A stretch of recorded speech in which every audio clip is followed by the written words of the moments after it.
Allora, eccoci insieme. Una ricerca che è stata commissionata, se non sbaglio, dalla Regione all'Istituto... No, da Confartigianato, sì, sì, no, no, diciamo che abbiamo lavorato e devo ringraziare, c'è qui l'assessore, ringrazio pubblicamente gli uffici della Regione, tutta la direzione urbanistica perché ci ha aiutato a recuperare tutta una serie di informazioni e di dati che poi abbiamo elaborato. E quindi diciamo che lo studio che è stato commissionato da Confartigianato Imprese Veneto e che è uno studio che segue un po' quello che abbiamo realizzato lo scorso anno sul contenimento del consumo di suolo e sui capannoni abbandonati. Diciamo che questo studio ha, diciamo, poggiato le basi su quello che è il sistema attuale diciamo, dei crediti edilizi esistenti in Veneto e vedere un po' le potenzialità della nuova legge. Una cosa che si fa poco in Italia, anzi forse quasi mai, è proprio valutare l'impatto di una norma, cioè si valutano le condizioni, diciamo, di un ambito sul quale poi una normativa deve intervenire, ma spesse volte non si fanno delle proiezioni di quali potranno essere nel tempo poi gli effetti della norma. In questo caso noi da un lato abbiamo trovato, ribadisco, un'autostrada completamente aperta della Regione che ci ha veramente aiutato moltissimo raccogliendo tutta una serie di dati che loro avevano a disposizione ma non avevano elaborato, soprattutto su alcuni ambiti informativi.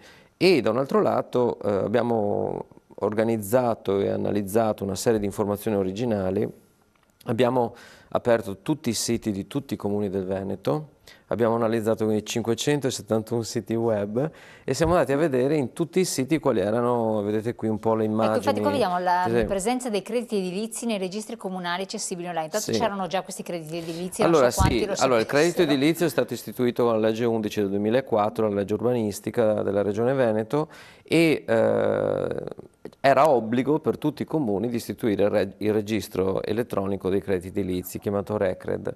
In realtà il registro elettronico dei crediti edilizi è un documento alla fine che si trova nelle sezioni dell'urbanistica dei comuni, dove i comuni hanno fatto i PAT o i piani di interventi, i PI cosiddetti. All'interno si trova di solito questo documento. Dico si trova di solito, si dovrebbe trovare, perché in realtà abbiamo scoperto che 199 comuni su 571 ce l'hanno, gli altri non ce l'hanno. Perfetto, interrompo un attimo. Assessore, secondo lei come mai questo non è andata? Beh, diciamo Dopo che... sentiamo se c'è collegato l'architetto Cavazzana, che osservazione fa anche lui. Sì, diciamo che abbiamo degli esempi molto virtuosi in questa direzione, mentre d'altro lato vi sono molte realtà, soprattutto quelle più piccole, periferiche, che non hanno trovato lo stimolo anche da un punto di vista del mercato per avviare questo percorso. Ora non l'hanno compreso forse? Non è stato, diciamo, ritenuto funzionale a quelle che erano le loro strategie, insomma. E sicuramente il meccanismo che vogliamo innescare con questo nuovo piano casa potrà ridare stimolo e vitalità a tutto il meccanismo dei crediti edilizi che era già previsto dalla normativa della legge 11 del 2004. Quindi per noi questa è una duplice opportunità, una sfida da sfruttare. Assolutamente. Architetto Cavazzana, relativamente a questi numeri, questi comuni che allora, intanto lo studio lo ritengo molto importante. Noi in Italia solitamente siamo abituati a fare le norme e vedere gli effetti postumi. Io penso, diceva anche il professore. Ecco, io insisto invece molto con l'assessore, lui sa che ormai è un anno e mezzo che segue un po' questo ruolo e io chiedo sempre due cose alla Regione a nome di tutti i comuni. Chiedo che le norme vengano condivise e che prima di applicarle ci sia la possibilità di spiegarle a chi poi le deve applicare e ci siano poi gli strumenti per farlo. Secondo me questa ricerca è illuminante perché fa capire come effettivamente ci siano delle grandi opportunità, ecco, nell'andare a portare avanti questo tipo di prospettiva. Certo, ripeto, ci sono delle limitazioni per i piccoli comuni e dobbiamo trattarli in maniera diversa e su questo il piano casa ci stiamo lavorando proprio perché, ripeto, diverso è lavorare in un comune di 1000 anime sì, certo. e diversamente un comune da 20.000 abitanti. Infatti. Quindi, la nostra è una regione fatta di tanti piccoli comuni. Che non si sono uniti, non hanno fatto... Beh, adesso l'ultimo dato era 572-573 comuni con le ultime fusioni, gran parte dei quali sono sotto i 5.000 abitanti. Pensate, io vengo da una provincia, il Polesine, in cui su 50 comuni ben 40 sono sotto i 5.000 abitanti, quindi piccoli comuni che spesso hanno anche subito una decurtazione in termini di risorse e personale e pertanto trovano una problematica cogente nel momento in cui devono andare a applicare delle normative complesse. Per questo accolgo assolutamente l'invito del dottor Cavazzana per quanto riguarda la semplicità, la capacità della norma che possa essere applicata senza dover oberare i comuni di eccessiva burocrazia e di eccessivo lavoro. Assolutamente. Ci segue ancora Presidente, passo la parola ancora al professore. Io le fermo il step per modo per chiarire i vari punti. Quindi per adesso pochi avevano aderito, avevano capito compreso diciamo la portata di questi crediti. Allora sì, avevano aderito in pochi o comunque compreso poco. In realtà lo strumento è uno strumento che non è così automatico, è uno strumento che va gestito, quindi dal punto di vista dell'applicazione dei crediti edilizi un'amministrazione non è solo un notaio, ma può essere un soggetto, soprattutto anche nella nuova norma, è un soggetto che può essere attivatore in qualche modo di alcuni processi, in particolare ad esempio sulla parte pubblica, sulle aree demaniali, sui beni demaniali. E queste sono delle importanti novità perché in qualche modo danno proprio all'amministrazione locale degli strumenti in più per poter essere maggiori registi in un momento in cui diciamo l'urbanistica ha cambiato complessivamente il suo ruolo. Non abbiamo più il grande piano regolatore che vive per 10 anni, eccetera, eccetera, abbiamo i PAT, eccetera, ma oggi si va per interventi specifici su singole aree, eccetera. La stessa legge sul contenimento del consumo di suolo aveva dato ai comuni l'obbligo di regimentare le aree sulle quali si può costruire ancora, il resto sostanzialmente è territorio sul quale non si può più intervenire. Il tema dei crediti edilizi è un tema interessante perché introduce nel sistema delle costruzioni, nel sistema immobiliare veneto, un tema attualissimo che è quello dell'economia circolare, cioè nel momento in cui oggi noi non possiamo più pensare in termini lineari, uso le risorse naturali, faccio i prodotti, uso i prodotti, butto via i prodotti, ma dobbiamo recuperare, ad esempio con tutto il tema del recupero dei rifiuti, eccetera, il Veneto è una regione leader in Italia per capacità in questo senso. Sul territorio è un po' diverso perché sul territorio abbiamo costruito delle cose, quindi buttare via significa molto spesso dover... o si lascia là, casa è vecchia, decrepita, si lascia là, capannone, oppure si demolisce e ciò che viene demolito lo si avvia in discarica. Questa era la vecchia logica. In realtà diciamo che ci sono delle norme che stanno avendo avanti, ad esempio dal 2020 in poi il 70% dei rifiuti da demolizione dovranno essere riutilizzati, possibilmente anche in cantiere. Su questo si sta lavorando molto a livello nazionale, ma soprattutto europeo, ed è un'innovazione che alcuni altri paesi hanno già fatto in Europa. E diciamo che vedere tutte queste norme che si mettono assieme e che da un lato definiscono che non si usa più l'urbanistica ad espansione continua, quindi consumare suolo, ma si costruisce sul costruito, e questa era un po' la norma approvata sulla legge 14. La nuova norma che verrà approvata nei prossimi mesi dice anche quali sono le modalità attraverso le quali si può costruire sul costruito svuotando e riempiendo da altre parti, cioè utilizzando un meccanismo di vasi comunicanti. Questa novità può poggiare su delle solide basi, che sono le basi di questi anni di esperienza fattiva del piano casa, che non è stata la colata di cemento che qualcuno aveva lanciato come slogan nel 2009, ma che semplicemente ha dimostrato che si può costruire sul costruito senza carico urbanistico ulteriore, ma soprattutto agendo in contesti nei quali si danno alle famiglie, anche agli imprenditori, delle opportunità di allargamento, ad esempio, delle proprie abitazioni o di riammodernamento di queste abitazioni, di rigenerazione. Cioè io amplio, costruisco in una zona e da un'altra parte devo demolire. Allora, in Cioè, questo caso, finora si aumentava anche il volume. Oggi, per aumentare il volume, devo abbassare qualche... Allora, da un lato è un meccanismo di circolarità e chi lo faccia al settore delle costruzioni è una grandissima innovazione. Cioè, è un'innovazione vera con la I maiuscola. Perfetto, infatti ecco, questo è e importante. se posso aggiungere l'ultima cosa è che dentro questa logica vanno trovate le convenienze economiche anche dal punto di vista della demolizione. Questo la Regione ad esempio aveva fatto lo scorso anno un bando di 200.000 euro per interventi sperimentali di demolizione e quel bando ha avuto un grande successo. Certo era un bando sperimentale, oggi dobbiamo trovare... È una goccia nel mare purtroppo, professore, è una goccia nel mare purtroppo. È una goccia nel mare, ma è un esempio. È un esempio che vogliamo portare avanti, infatti stiamo facendo, vi do una notizia, una riprogrammazione dei fondi strutturali europei per riuscire a destinare una somma un po' più cospicua proprio nella finalità della demolizione e rigenerazione urbana, così come in modo che ci sia questo famoso finanziamento, supporto di cui si parlava prima. È uno dei settori su cui stiamo lavorando e naturalmente le risorse occorrerà trovarle, perché se le riprogrammiamo in questa direzione vanno tolte da un'altra. Perché il solito vasi comunicanti. Però stiamo lavorando, nel senso che c'è anche una volontà politica, tra virgolette, in questa direzione, perché siamo certi che lo stimolo sarebbe assolutamente importante per avviare questo volano. Presidente Bassani, a questo punto siete coinvolti certamente, in primis. Eravamo già coinvolti prima, ora lo siamo ancora.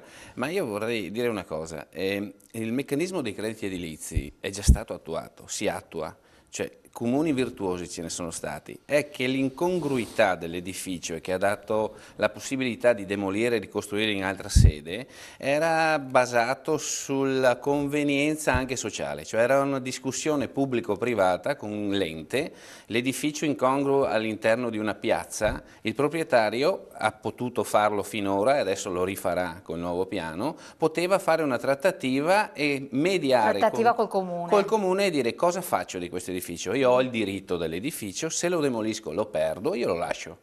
E il comune entrava nella trattativa dicendo a noi interessa che tu faccia una piazza perché è in mezzo al centro storico magari, o anche non proprio in centro storico ma comunque lungo una via, lungo marciapiede, vicino a una strada. L'incongruità definita dai PAT attuali è già stata definita in un certo senso. Se io devo fare un marciapiede e tu hai una casa che non usi più sul marciapiede, io non posso più farlo, è troppo vicino. Andiamo a mediare, io comune ente, medio con te, cosa posso fare perché tu demolisca l'edificio? Ti do il credito edilizio.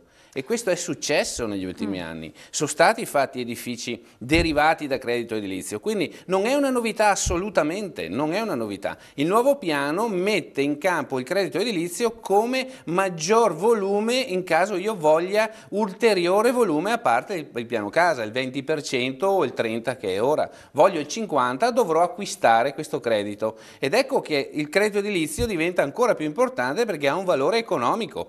Io ho assistito a transazioni di credito edilizio, ha un valore, l'edificio da demolire ha un valore che va a metro quadrato e va discusso, anzi il valore effettivo va discusso tra acquirente e chi vende l'edificio da demolire. Ora, come era bypassato il problema? Si vendeva l'edificio. Io quando ho un edificio da dismettere lo vendo direttamente a chi vuole acquisirne il credito e lui diventa quello che ha in proprietà un edificio in zona impropria e andrà a ricostruirlo in zona propria. E dov'è la zona propria? Banalmente sono edifici da decollo, metri quadri da decollo e metri quadri da atterraggio. Nei piani attuativi comunali e nei PI ci sono dei retini appositi che dicono tu vuoi costruire qui, devi far atterrare credito edilizio derivato da, e c'è anche un tipo di credito edilizio, c'è quello vincolato e quello non vincolato. Quello vincolato, che è quello che può atterrare in certe zone dove assolutamente non si potrebbe costruire, negli ultimi periodi certi comuni hanno attuato questo procedimento.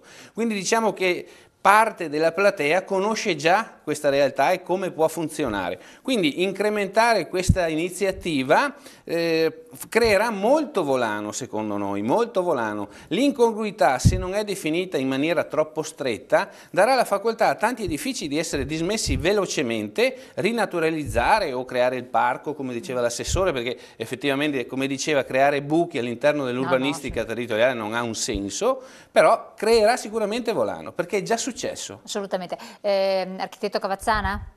Sì. Ma i comuni in che modo possono anche incentivare questo e andare in trattativa con il privato fino adesso, visto che ragioniamo sull'esistente, quindi dopo per proiettarlo in futuro, in base a quello che ha detto il Presidente?